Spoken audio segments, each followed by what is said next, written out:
खुश आमदीद दोस्तों, आप सबका स्वागत है। मैं हूं डॉक्टर इश्तियाक अहमद। अब हम रिज्यूम कर रहे हैं वो series the Indian freedom struggle 1857 to 1947। Last time हमने जो डिस्कस किया था वो था 1857 की अपराइजिंग, क्या हुआ, किसने क्या हिस्सा लिया, किसने हिस्सा नहीं लिया, और फाइनली अंग्रेज़ कामयाब हो गए, यानी इंग्लिश ईस्ट इंडिया कंपनी। लेकिन ये इसके बाद अंग्रेज़ों में दोबारा रीवैल्यूएशन हुई कि अगर हमने हिंदुस्तान को अपने साथ रखना है तो हमको ये जो टोटली रिपेशियस यानी लूटने वाली इंग्लिश ईस्ट इंडिया कंपनी है और इसकी जो एग्रेसिव पॉलिसीज़ हैं उनको ख़त्म करना पड़ेगा, और हमें किसी ना किसी तरीके से इंडियंस को अपने साथ स्टेट को रन करने में उनको इंक्लूड करना पड़ेगा। दुरुस्त है, अंग्रेज़ों ने इंडियंस को लोअर लेवल पे यहाँ वहाँ जो थे इंग्लिश ईस्ट इंडिया कंपनी में रखा हुआ था, और फ़ौज Bengal army, Bombay army, Madras army में तो लोकल जो ट्रूप्स ही थी, हाँ जी, ऑफिसर्स सारे ब्रिटिश थे, और एक ब्रिटिश आर्मी भी थी जो ऑल प्योर वाइट ब्रिटिश थे।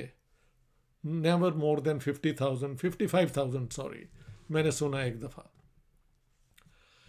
1857 हो जाती है और बंगाल आर्मी का उसमें बगावत, जिसे वो म्यूटनी ऑफ द सिपॉयज कहते हैं, हम उसे वॉर ऑफ इंडिपेंडेंस कहते हैं, उसमें रानी ऑफ झांसी का और लोगों का मैंने जिक्र किया है जिन्होंने उसमें हिस्सा लिया। बहादुर शाह जफ़र जो कि नाम के एम्परर थे, उनको एम्परर बना दिया गया। उसके बाद अंग्रेज़ों ने उन लोगों की मदद से जो ये पूर्वी भैया जिसे कहते हैं उनके ख़िलाफ़ थे, ख़ास तौर पे पंजाब में, उनको साथ लिया और हमला किया, और ये जो रेजिस्टेंस थी इसे डिफीट कर दिया। अब अंग्रेज़ों ने 1 नवंबर 1858 में, ये बहुत बड़ा चेंज है, India became a crown colony, which means it was directly under the rule of the British government. English East India company के जो हेड थे वो भी एक तरीके से पार्लियामेंट अप्रूव्ड थे, but they were known as governor generals, the overall chief executive. अब उन्होंने 2 डेजिग्नेशन उसे दे दी। He remain governor general of course because he was the head of the administration, but he also became the viceroy. Viceroy कौन है? जो कि British मॉनर्क का रिप्रेजेंटेटिव है इंडिया में। So the highest level, highest क्या कहते हैं, अथॉरिटी भी यहाँ पे ज़्यादा हमने उसके बाद जो देखे हैं लफ्ज़ वाइस रॉय इस्तेमाल हुआ है, less governor general, but he was both. So remember that, head of the government, head of the state, and representative of the British monarch, पहले विक्टोरिया बाद में किंग। तो ये थी बैकग्राउंड। अंग्रेज़ों ने जो असेसमेंट की वो ये थी कि भाई इतना बड़ा इंडिया, अगर दोबारा ये इंडियंस किसी तरीके से हाथ एक दूसरे का पकड़ लें और रेजिस्टेंस करें तो शायद हम इंडिया को इस तरह मेंटेन ना कर सके। इंडिया से उन्होंने बहुत दौलत कमाई थी, लूटी थी आप कह सकते हैं, और अब उन्हें समझ आ गई थी। मैंने बताया कि लॉर्ड मैकॉले, जिन पे कहा जाता है झूठ, बिल्कुल फेक, वो एक उनकी तकरीर सर्कुलेट होती है कि when I came to India तो कोई फ़कीर नहीं था, बहुत लोग अमीर थे, हमारा काम है इनको लूटना और इनको गरीब करने का। ये बिल्कुल बकवास है, ऐसी कोई उसकी स्पीच नहीं है, बल्कि इसके बरक्स स्पीच है। Very critical of the rule of the English East India company, saying कि ये करप्ट है, we have to bring Indians into the government, हाँ, इंटरेस्ट ब्रिटिश ही होंगे overall, but the Indians would be train to think like Englishman, which means modern state को run करने का, bureaucracy को मैनेज करने का, रेवेन्यू सिस्टम को मैनेज करने का, मिलिट्री सिस्टम को मैनेज करने का जो प्रोसीजर्स हैं वो उनमें हिस्सा लेंगे। तो ये सबसे बड़ा चेंज था। 1 नवंबर 1858 का जो है ना proclamation of the queen Victoria, उसमें कहा जाता है शुरू में कि ये कहा गया कि जो इंडिया के एंशंट कस्टम्स हैं, आपकी जो ट्रेडिशंस हैं, हम इनको बिल्कुल इनमें इंटरफेयर नहीं करेंगे। हाँ जी, हम इनकी रिस्पेक्ट करेंगे। और आज के बाद मिलिट्री एनेक्सेशंस ख़त्म। जितनी प्रिंसली स्टेट्स हैं वो under treaty, they are under the suzerainty. Suzerainty कहते हैं overall protection of the British empire. ये डिसाइड हुआ और उसके बाद उन्होंने सब प्रिंसली स्टेट्स के साथ ये किया। हर प्रिंसली स्टेट में, ख़ास तौर पे बड़ी स्टेट्स में, उन्होंने अपने रेजिडेंट भेजे। रेजिडेंट का काम ये था कि reporting to the colonial government के वहाँ उस स्टेट में क्या हो रहा है, क्या नहीं हो रहा। बरतानिया के ख़िलाफ़ तो कोई एक्टिविटी नहीं हो रही, और वहाँ के रूलर के साथ मिलकर उनको एडवाइस भी करना कि क्या क्या आप करें। लेकिन ज़्यादातर इंटरफियर नहीं किया उन्होंने जैसे रूलर थे, कुछ प्रोग्रेसिव थे, कुछ वही पुराने किस्म के जो एक महाराज होते हैं, जो आवाम से सारा कुछ ले लेना अपना हक समझते हैं और उनको देते बहुत कम है। तो इस किस्म के मिक्स्ड वो रोल थे। लेकिन these Maharaja's and nawabs realised कि भाई बरतानिया की प्रोटेक्शन में हमारा गुजारा हो, हम रह सकते हैं उसके बगैर नहीं। दूसरी डिक्लेरेशन ये थी कि हम इंडियंस को, आपके लोकल लोगों को एट ऑल लेवल्स अपने साथ इंक्लूड करेंगे हुकूमत रन करने के लिए। इसके लिए उन्होंने फिर मॉडर्न कॉलेज भी खोले, मॉडर्न एजुकेशन भी लाई, जो दो टाइप्स की थी। एक तो एलीट कॉलेजेस उन्होंने खोले, हाँ जी, और स्कूल खोले जहाँ पे upper class Hindus, Muslims all were welcome. हिंदुओं ने सबसे पहले इन चीज़ों का वेलकम किया। मैं एक और प्रोग्राम बना रहा हूँ कि इंडिया की रिफॉर्म मूवमेंट, हिंदू, मुस्लिम, सिख, वो इसलिए इस वक्त उस पर बात नहीं होगी, लेकिन ये चेंजेस जो हैं वो बरतानिया ने इंट्रोड्यूस किए। मॉडर्न एजुकेशन जो है, जो मैकॉले के रूल्स थे कि यार ये जो धर्मशाला में और मस्जिद में इल्म पढ़ाया जाता है, ये क्लासिकल किस्म का इल्म है। आज की दुनिया को रन करने के लिए रिस्पॉन्सिबल गवर्नमेंट, यानी पार्लियामेंट हो या काउंसिल हो, वहाँ पे कैसे बहस करनी है, वहाँ पे कैसे बिल पेश होगा और अप्रूव होगा, ये सारा प्रोसीजर जो है ये सिखाना पड़ेगा इंडियंस को। और इंडियंस को आप इस तरीके से ट्रीट करें कि वो इंडियन, वो जो है ब्रिटिश इंटरेस्ट को अपना ही इंटरेस्ट समझें। So of course they wanted to capture the mind of the Indians, but by including them in the running of India, if you want to call it.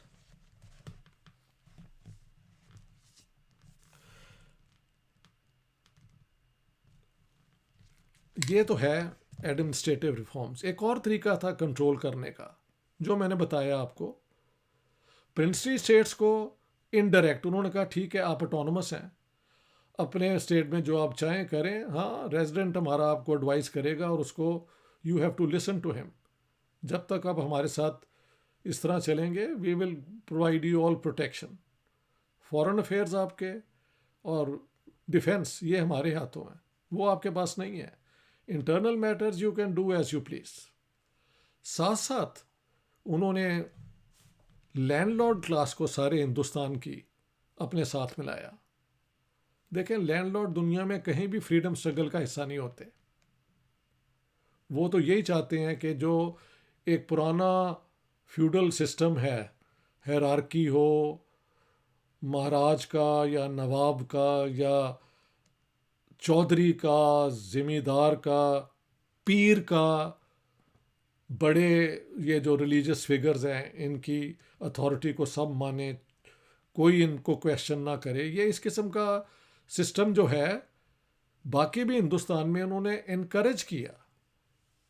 मसलन ये जितनी बड़ी गद्दी हैं मुसलमानों की, उनके साथ उन्होंने कहा कि भाई अगर आपने ये अपना सिलसिला चलाना है तो वी विल लेट यू, आपकी रिलीजियस फ्रीडम है, लेकिन you have to follow and submit to the authority and to the rules laid down by the British government। और सब ने किया। I don't know of any one.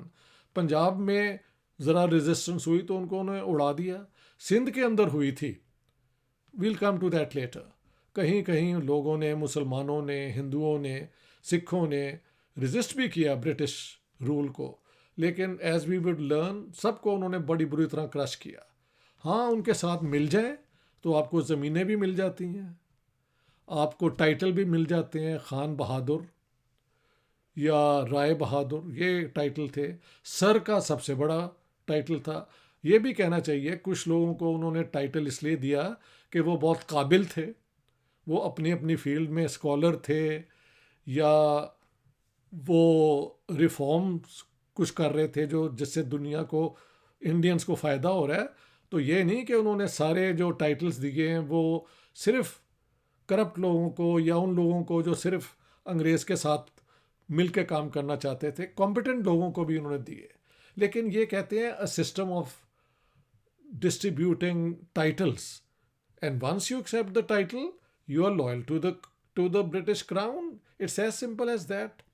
तो कई महाराज बने, कई नवाब बने, कई सर बने, कई खान बहादुर बने, कई राय बहादुर बने, जो कि, और जब वो बने तो उन्होंने अंग्रेज़ का साथ देना अपना ड्यूटी समझा, वरना the English were always there after them कि उनकी वो जो लैंड ग्रांट है उसको वापस ले लिया जाए या उनको किसी और तरीके से तंग किया जाए। So this is how the system work. एक और बात, इस सारे इंडिया को रूल करने के लिए, remember, at no point were there more than 170,000 British, जिसमें से a large number worked in the railways. कुछ इंडिगो फार्मर्स थे, कुछ टी फार्मर्स थे, कुछ बिजनेस हाउसेस खोले हुए थे। तो actually not more than 100,000 who were directly into the administration, may be less. सबसे ज़्यादा अंग्रेज़ों की प्रेजेंस 55,000 गिनी जाती है इन द ब्रिटिश आर्मी। किसके ज़रिए उन्होंने रूल किया? By recruiting our own people, basically in the British Indian army, जो 1895 में बनी। जो Bengal army, Madras army, Bombay army को उन्होंने एबॉलिश कर दिया और ये नई बनी। इसके अंदर उन्होंने फिर कुछ देर के बाद एक नया वो एक लाए, उसे कहते हैं मार्शल रेसिस थियरी। ये बड़ी वेल कैलकुलेटेड एक थियरी थी। I will talk about Punjab क्योंकि उस पर उसका बहुत असर है। लेकिन इसके ज़रिए उन्होंने ऐसी कास्ट को चूज़ किया जो वो समझते थे कि हमारे साथ तो लॉयल रहेंगे, लिहाजा इनको रिक्रूट किया जाए। और जहाँ उन्होंने देखा कि ये ज़रा पढ़े लिखे हैं, शहरी हैं, शहरों को उन्होंने इग्नोर ही किया और वो शायद अपनी एक राय रखते हों, अपनी एक ओपिनियन रखते हों, उनको उन्होंने उन्होंने उन्हें उन कास्ट में इंक्लूड ही नहीं किया। तो this is a very fascinating study, but about that later. हर लेवल पे वो हम देखते हैं, लोअर लेवल पे द इंडियंस वर इंक्लूडेड। और आखिर तक जब वो रूल करते रहे हैं, ना ब्रिटिश इंडियन आर्मी जो मिलियंस, 2.5 मिलियंस तक उसमें इंडियंस थे, उसमें कोई रिबेलियन नहीं हुई against British rule. They remain loyal. एक छोटी सी नेवल हुई थी वो uprising, will talk about later, चंद 100 लोगों की कराची और बॉम्बे के शिप्स के ऊपर, दैट्स ऑल। या जो सेकेंड वर्ल्ड वॉर में ब्रिटिश इंडियन आर्मी के सोल्जर्स और अफसर्स पकड़े गए थे बाय द जैपनीज, वहाँ पे सुभाष चंद्र बोस के साथ मिलके उन्होंने इंडियन नेशनल आर्मी बना ली थी। लेकिन वहाँ पे मेरा पॉइंट ऑफ व्यू है कि ये वो लोग थे जो जैपनीज क्रूल्टी जो है उससे बचना चाहते थे, और उन पे जाहिर है फिर सुभाष चंद्र बोस ने आर्ग्यू भी किया कि जी हम इंडिया की आज़ादी की जंग लड़ेंगे ये वो, but they really didn't matter much. फिल्में बन गई, स्टोरीज बन गई, but in the actual balance of power these were minor things and they came much later 1940 1946 में। फ्रॉम 1858 एंड फ्रॉम 1995 जब के ये ब्रिटिश इंडियन आर्मी मिली है तो टोटल लॉयल्टी, बल्कि इन्होंने तो जाके अंग्रेज़ों के लिए जंग सारी दुनिया में लड़ी हैं। First world war, second world war, इससे पहले बाल्कन वॉर्स में हमारे लोग जाके लड़ते रहे हैं। तो हमारे लोगों के अंदर सेंस ऑफ इंडियन नेशनलिज्म कभी इस तरह डेवलप नहीं हुआ। ये तो सारी इंडियन नेशनल कांग्रेस के बाद शुरू होता है, जो अगली दफ़ा हम डिस्कस करेंगे कि कैसे नेशनलिज्म की तरफ इंडिया को लाया गया। ठीक है, 1857 की अपराइजिंग प्रोटो नेशनलिज्म भी तो हो सकती है ना, कई लोगों ने हिस्सा लिया, लेकिन उनसे ज़्यादा लोगों ने उसके खिलाफ लड़े आके अंग्रेज़ों के हक में, कुछ तो लोग न्यूट्रल भी रहे। तो ये एक और था the way the English,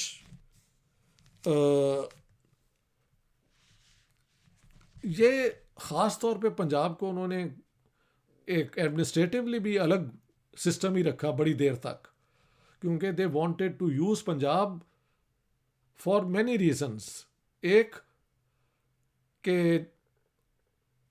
European wars में the Russians and the British often fought on the opposite sides. हाँ जी, तो इसलिए इंडिया में जब अंग्रेज़ों ने अपने आप को एक्सपेंड किया, फ्रेंच को तो उन्होंने हरा के भगा दिया, पोर्चुगीज़ को वो गोवा का स्पेस दे दिया, डेनमार्क को भी कोई जगह दे दी, फ्रेंच को पौंडीचेरी में कोई दे दी, एवं एक एक सिटी, एक एक छोटा मोटा ट्रेडिंग स्पॉट दे दिया, बाकी सारा तो उन्होंने कैप्चर कर लिया। लेकिन रशिया, उनको डर था कि पूरे सेंट्रल एशिया में से होता हुआ, क्योंकि वो टर्की को, ऑटोमन टर्की को हरा रहा था जंगों में, तो ये वहाँ से कहीं नीचे ना आते जाएं और ये इंडिया में आ जाएं और हमारे इंडियन एम्पायर पे इनका कुछ असर हो, ये इंडियन लोगों को अपने साथ मिला लें किसी तरीके से। तो उन्होंने फिर पंजाब को ख़ास तौर पे इस क्या कहते हैं ग्रेट गेम के अंदर डेवलप किया। This I will also take up many times letter.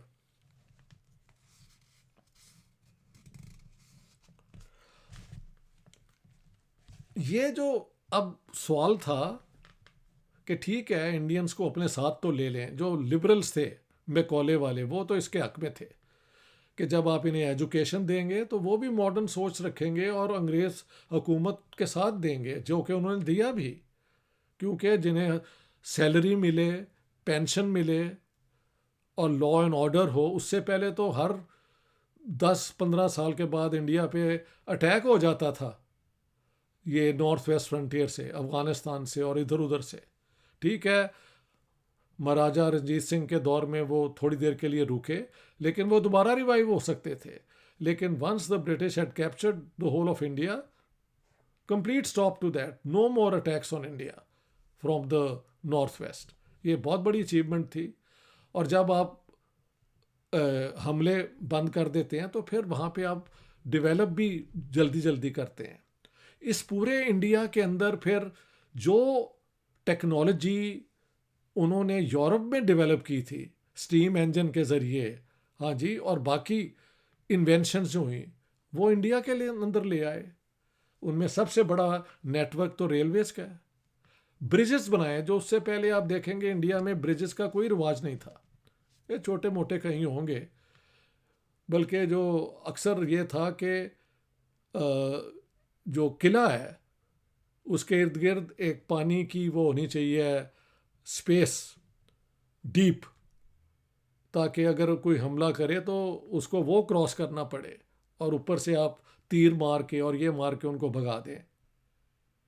तो उन्होंने ब्रिज ही नहीं बनाए शहरों को कनेक्ट करने के लिए ताकि हमलों को इस तरीके से रोका जाए।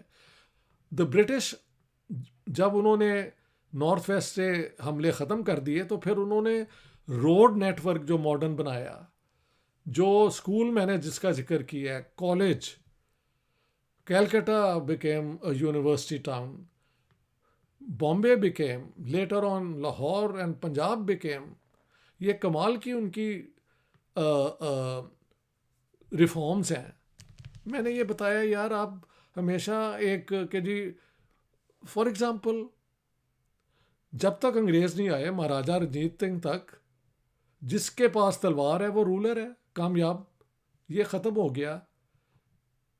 ठीक है, तलवार अंग्रेज के पास थी, लेकिन लीडरशिप, जो पॉलिटिकल लीडरशिप जो पहली दफ़ा डेवलप हुई, वो तो पढ़ लिख के लोग आए, लॉयर थे, प्रोफेसर थे, इकोनॉमिस्ट थे, ज़्यादातर लॉयर्स, जिन्होंने अपनी लीडरशिप अपने आर्गूमेंट के ज़रिए, अपनी पॉलिटिकल एक्टिविटी के ज़रिए बढ़ाई। कोई ये नहीं हुआ कि 10,000 की फ़ौज लेके एक इलाके पे कैप्चर कर ले। No, that was all over now. ठीक है, there was a British empire, you challenge it and they will go after you and not leave you alone. But if you do not do that, तो ठीक है, उसके अंदर जो वो changes ला रहे हैं उसमें आप भी हिस्सा डालें। एक दो और चीज़ें, ये सारी चीज़ें, ये सारे रिफॉर्म, टेलीग्राफ सिस्टम और रैपिड मूवमेंट, ये बहुत बड़ी इन्वेंशंस हैं। बाद में फोटोग्राफी आ गई, ये बहुत बड़ा कमाल था।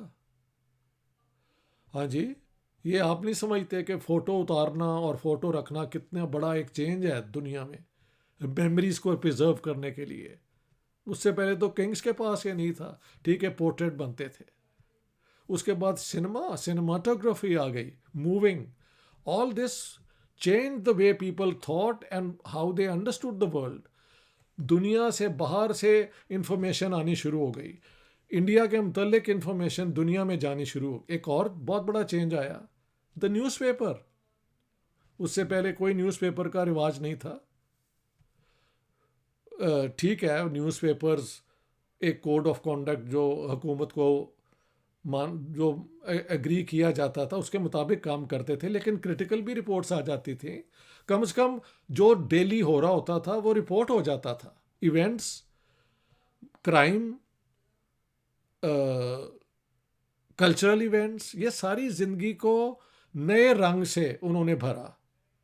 हाँ जी, नौटंकी का रिवाज, छोटे छोटे सिनेमा बना के तो गांव में जाना और लोगों को दिखाना, ये सारी वो चेंजेस हैं।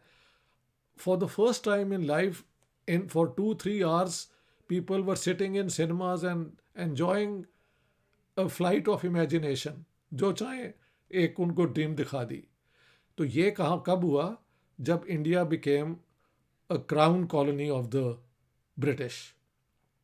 ठीक है, जो उन्होंने इकोनॉमिक एडवांटेज इंडिया से पहले हासिल किया था वो उस तरह लूट वाला काम ख़त्म हो गया। लेकिन एक और तरीके से इंडिया के जो है एक्सपेंडिचर वो हमेशा बहुत रहे। वो कैसे कि जो जितने इंग्लिशमैन थे और ये सारे थे, उनकी सैलरीज इंडियन से बहुत ज़्यादा होती थी।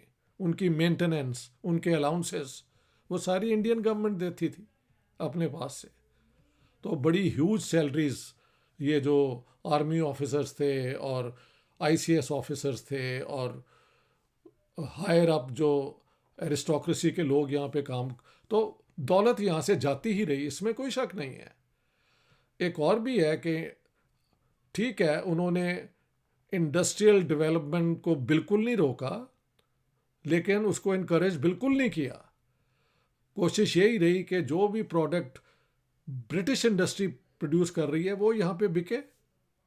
लेकिन जब जब जंग हुई तो उनको ज़रूरत पड़ी चीज़ों की जो ब्रिटिश इंडस्ट्री नहीं थी प्रोड्यूस कर सकती। Shoes, shirts, you know, things like this, जो यहाँ से फिर आयरन की, स्टील की चीज़ें भी बननी शुरू हुई। टाटा, बिरला, ये वहाँ से ही इस्टेब्लिश हुए ना, लेकिन विद इन रिस्ट्रिक्टेड फ्रेमवर्क के जहाँ पे ये इन्वेस्ट कर सकें और इंडस्ट्रियल अपनी प्रॉपर्टी बना सकें। कुछ ने तो बहुत बना भी ली। सर फिरोज़ शाह मेहता जो थे, पारसी थे, उनकी जवाब ही नहीं था उनकी वेल्थ का, और कई और लोगों ने बड़ी वेल्थ बनाई। लेकिन by and large India was a market of for British goods. यहाँ पे इंडस्ट्रियल डेवलपमेंट भी हुई, यहाँ पे यूनिवर्सिटीज़ भी बनी, यहाँ पे मॉडर्न एजुकेशन भी आई, यहाँ पे साइंस भी आई, यहाँ पे फ़लसफ़ा, मॉडर्न फ़िलासफ़ी भी आया, यहाँ पे मॉडर्न नावल भी आया, Russian, French, British, short story I, poetry की नई फॉर्म्स आई, जिनमें से मेरे ख्याल से जो क्लासिकल उर्दू पोइट्री में गज़ल थी, नज़म यानी एक आइडिया पे पोएम वर्सेस कनेक्टेड वर्सेस जो हैं वो ट्रैवल करें, ये भी वहाँ से आई।